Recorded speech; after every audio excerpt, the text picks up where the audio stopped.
So I want to talk to you in this video about the 5 things I wish I knew before I started my business. I mean, when you start a business, you're going to grow, right? You're going to learn things, you're going to make mistakes. You're like, let's not do that again, but you're going to learn things. And so these are the things I wish I knew beforehand that would have helped me with the process of a business to be a lot easier. So the number one thing I want to talk to you about, the first thing I want to talk to you about is that hobby, that creativity, that craft you love to do. It actually becomes a small part of your business because there's so many other things to think about. Before, when you have a hobby, you're like, oh my gosh, let's try this new technique, or let's look at this way, or let's try different things, right? Like you're so focused on just making that thing that it's your whole focus. But when you have a business, you have a list of things. You have like packaging, you have like the pictures you have to take now, you have the business license, you have craft fairs, there's the customer service, social media, you have to figure that thing out. I mean, there's just list after list after list of all the things you have to do as a business person now, or maybe just a side hustle. Maybe this is just wants to be a side hustle,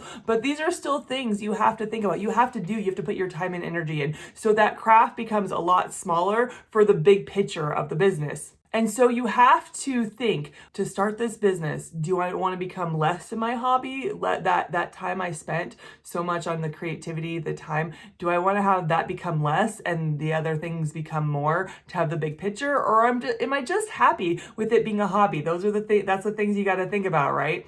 So the second thing is you have to realize, and this may be like a duh kind of thing, but you're just one person. You're literally just one person. You have limits. There's only so much you can do in a day. There's only so much time you have, right? Like when you get another person, maybe when you hire another person, then your work multiplies, right? But when you're just starting off and you're just one person, you are limited. And guess what? That is okay.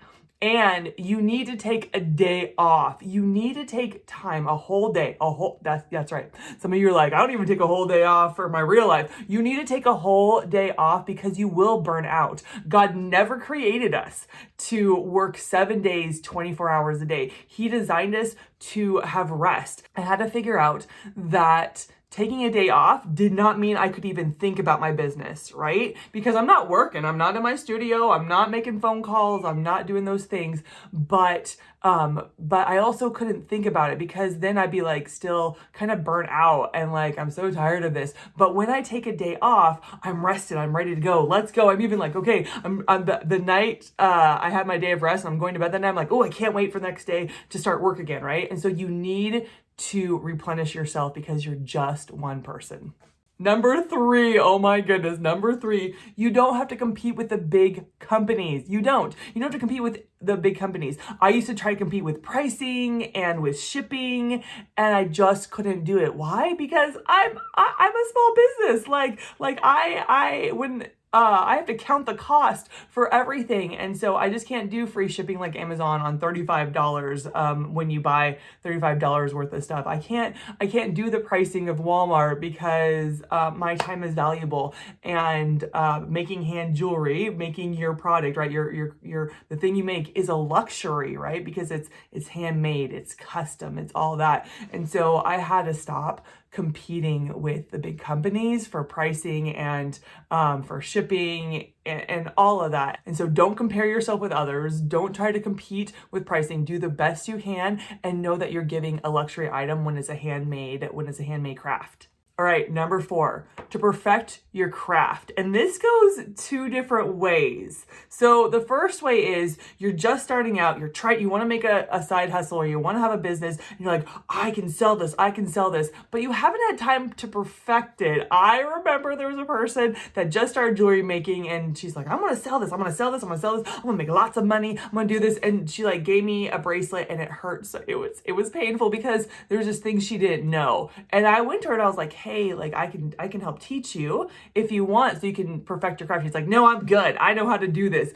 And so you can jump into it too soon before you actually should, right? And so make sure you're perfecting your craft. But the other side of that, for those that are perfectionists, yes, I'm talking to you, those that are perfectionists, you're like, I can't do it till it's absolutely perfect. I can't sell whatever you make until it's absolutely perfect. And you will stop yourself from having an amazing business or a side hustle because you're too perfect, because you're such a perfectionist. So you have to throw perfection out the window and just go for it. I know for me, I'm more it has to be perfect before it has to be absolutely perfect. No mistakes, no, like everything has to be uniform and stuff.